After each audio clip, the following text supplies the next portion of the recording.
少希望，泪水已经流干，前途也很渺茫。人世的灵魂，我们应该怎么办？先发为人，就是他们的协助成长。然后让我们一生绝望，陷进明天，生命有长枪，我们一出世就是自己孤军作战，在十字路口的风雨中呐喊。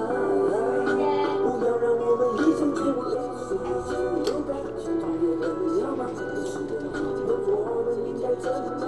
先发为人，就是他们的协助成长。然后让我们一生绝望，陷进明天，生命中长枪，我们一出世就是自己孤军作战，在十字路口的风雨中呐喊。不要让我们一生绝望。